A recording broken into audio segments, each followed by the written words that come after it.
যা দেহি নয় তার কল্পনা করতে গেলে তার ক্লেশ হয় বেশি, ওই রাস্তাটা কঠিন শক্ত।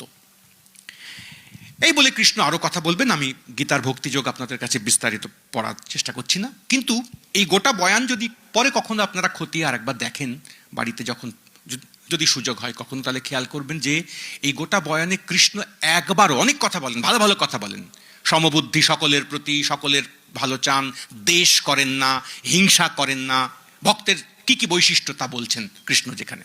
কিন্তু কোথাও কৃষ্ণ এই গোটা বয়ান বলতে বলতে একবারও প্রেম শব্দটা বলেন না। যা যা বলেন সব খুবই গুরুত্বপূর্ণ, আবার বলছি, কিন্তু প্রেম, অকারণ প্রেম এমনি, তার কথা গীতার এই ভক্তিযোগের মধ্যে নেই।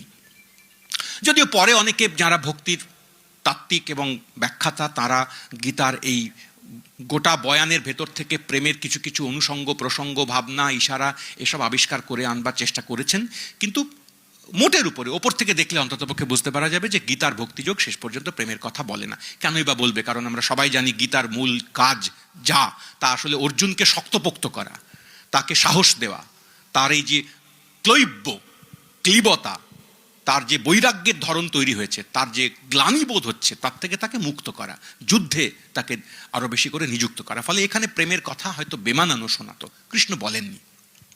তাহলে ভক্তির মধ্যে প্রেমের কম্পোনেন্ট, প্রসঙ্গ এলো কি করে? যদি আমরা ধরে নিই, নানা তর্ক আছে। একদল তো গীতার বয়স পিছোতে পিছোতে খ্রিস্টপূর্ব ৭,০০০ বছর পর্যন্ত পার করে চলে যাওয়ার কথা বলেন। সেসব বিশ্বাসের কথায় আমরা আপাতত যাচ্ছি না।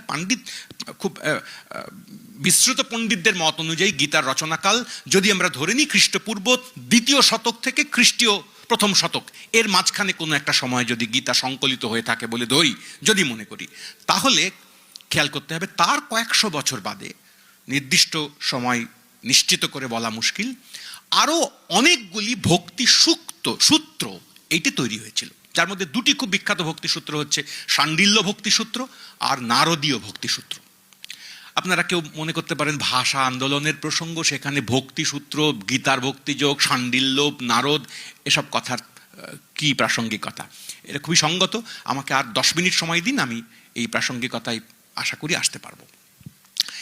নারদীয় ভক্তিসূত্র আর শাণ্ডিল্য ভক্তিসূত্র, এই দুটো, শাণ্ডিল্য আগে, নারদীয় পরে, এই দুটির কথা উল্লেখ করছি এই কারণে যে এই দুই ভক্তিসূত্র, যেগুলো পরবর্তী ভক্তি আন্দোলনের ক্ষেত্রে খুবই গুরুত্বপূর্ণ টেক্সট আকারে বিবেচিত, গৃহীত হয়েছে, এই দুই টেক্সটে প্রেম কথাটি ভক্তি সম্পর্কে একেবারে দ্ব্যর্থহীনভাবে ব্যবহৃত হতো, আমরা লক্ষ্য করব। কি বলা হলো?